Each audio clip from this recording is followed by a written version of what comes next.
What is up, guys? This is Bryce Van Hoosen, and today I'm trying something a little bit different. This is the first of maybe a series of Q&A videos, so we will see how this goes, and if it sucks and you guys just want me to keep reviewing guitars or whatever else it is that I do, we'll sort of nix this idea, but let me know what you think after watching this video if you want to see more of these. But first, we have a message from the sponsor of this video.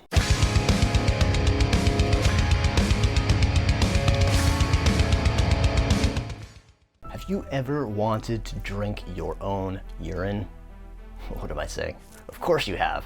And with True Survivor straws, you can do just that. With the impending collapse of the natural environment and wars over water just around the corner, being able to drink your own urine is something that is going to be worth its weight in gold in the near future.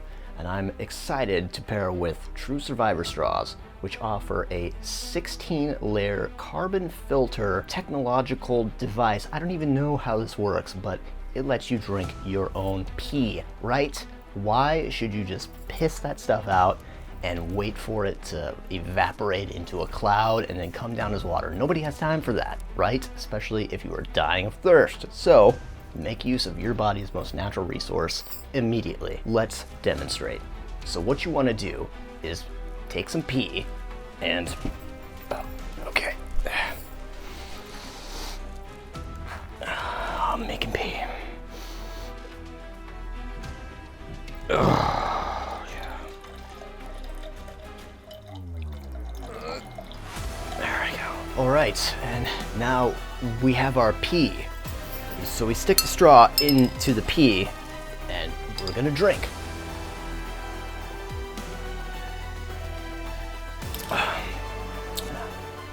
It's not bad. Yeah, that's good pee. True Survivor straws. Get yours today, and don't let your pee go to waste.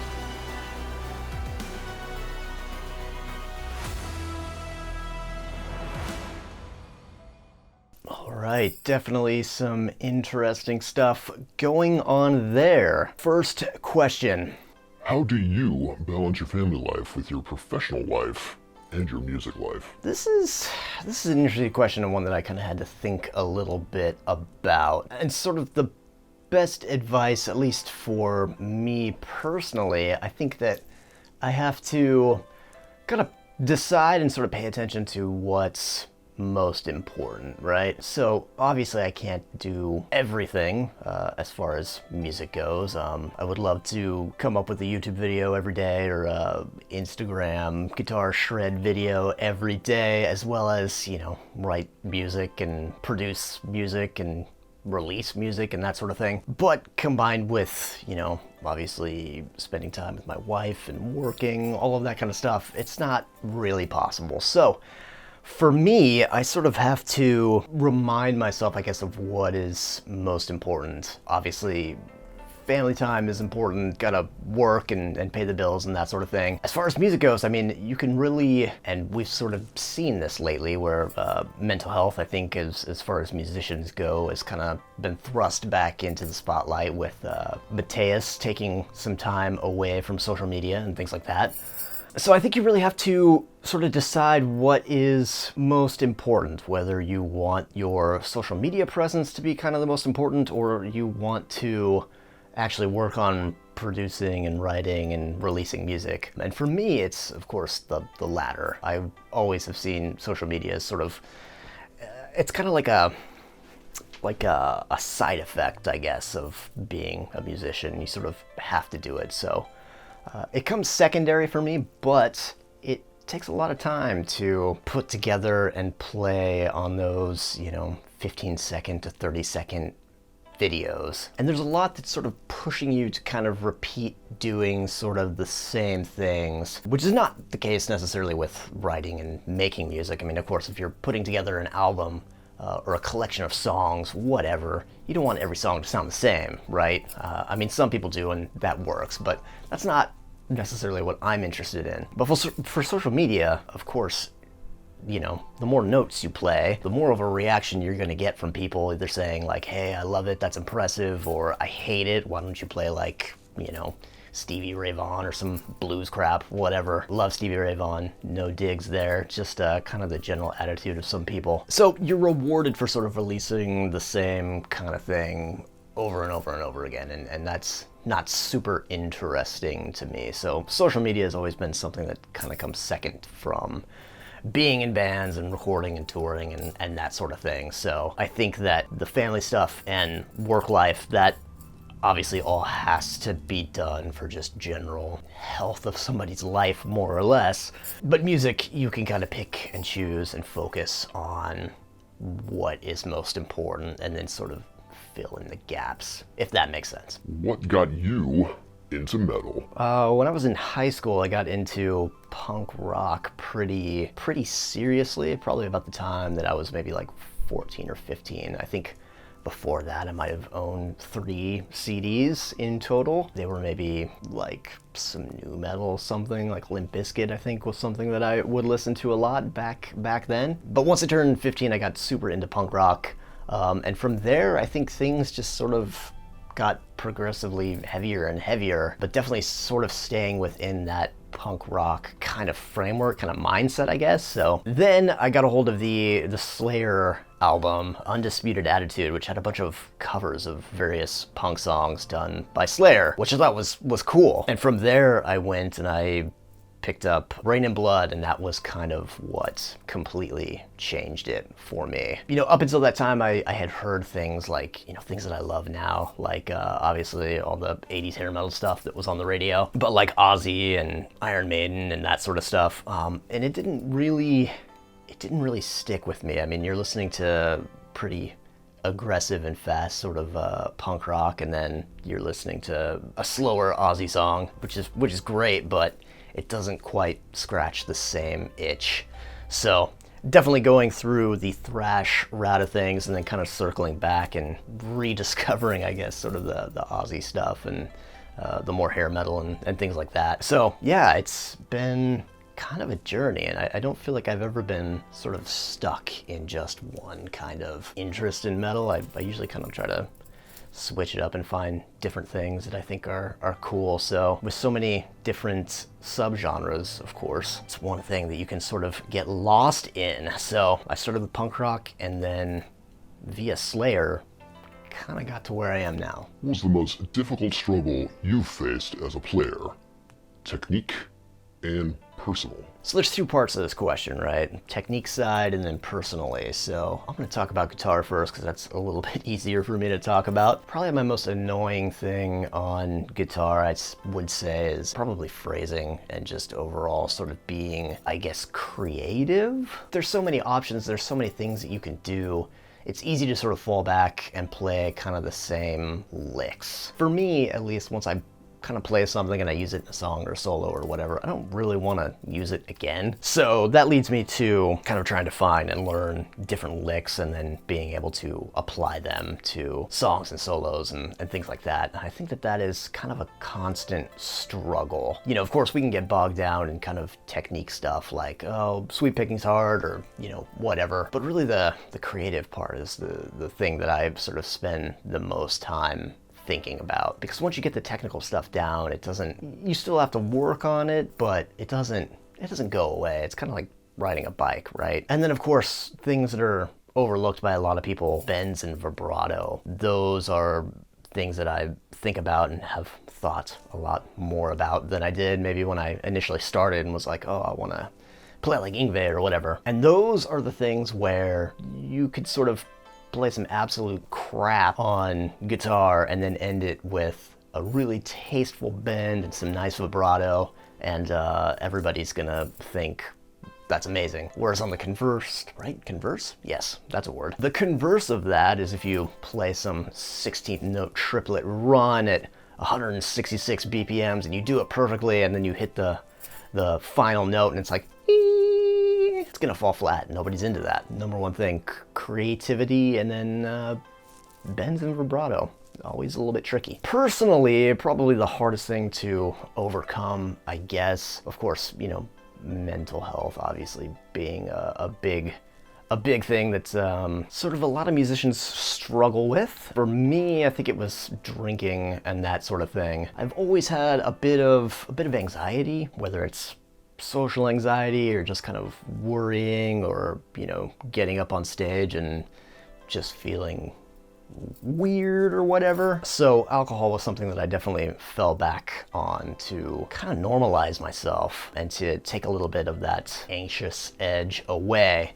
And while it sort of works in the short run, you're not doing yourself any favors by continuing to keep it going. So 2014, after a few pretty dark times, luckily my wife Mako was able to really support me in quitting that habit. So I have not drank alcohol since then, and honestly I don't miss it. I guess there were some fun times, but it's not worth the trouble. How many years of experience do you have with guitar and music? So I started playing guitar, I actually started playing bass in 2002, I think, is when I got my first bass. It was a Squier P bass that I still have kicking around here somewhere. So I've been playing and practicing pretty much ever since then. I started with bass because I thought the guitar would be too hard. The whole chording thing and having to use multiple fingers at any given time seemed really difficult for me. So bass it was, and I played that for about a year, and then I got my first guitar for my birthday the next summer. And from there, really it was all about making music and starting bands and things like that. So I started a band called Vicio back when I started playing bass, and I wrote a bunch of songs for that, and then I didn't actually play bass in that band, but I ended up doing vocals, which was quite interesting.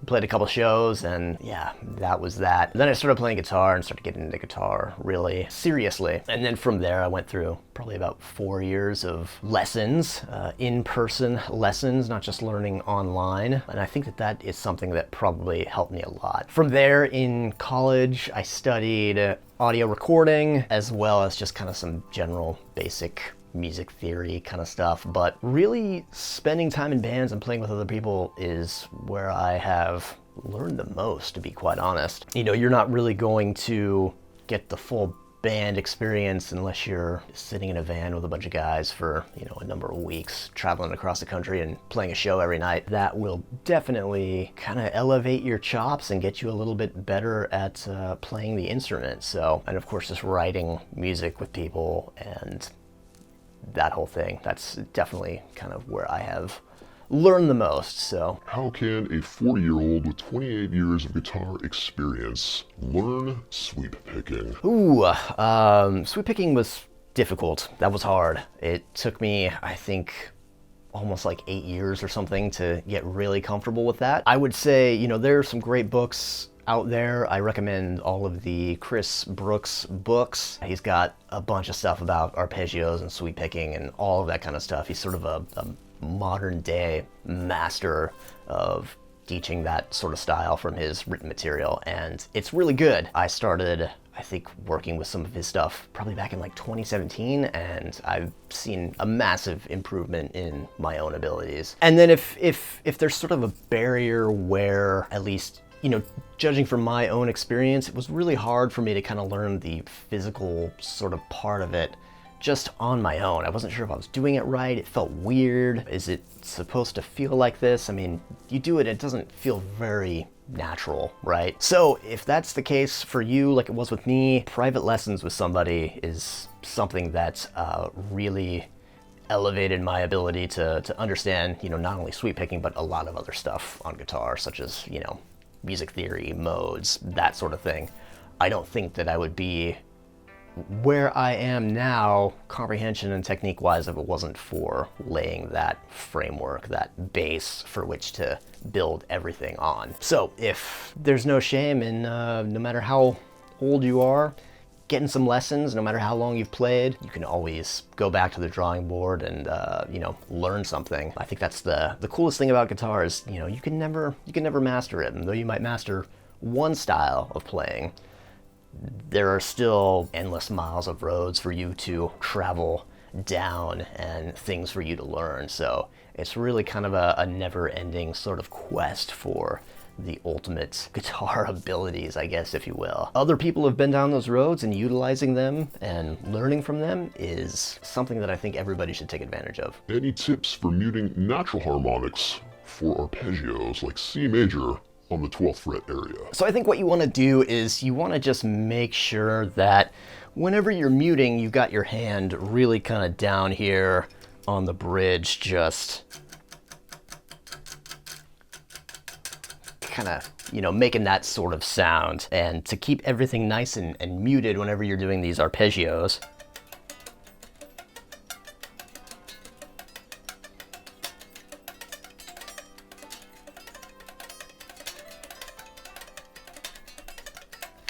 that's kind of how you want it to sound. So I'm really applying a heavy mute there, and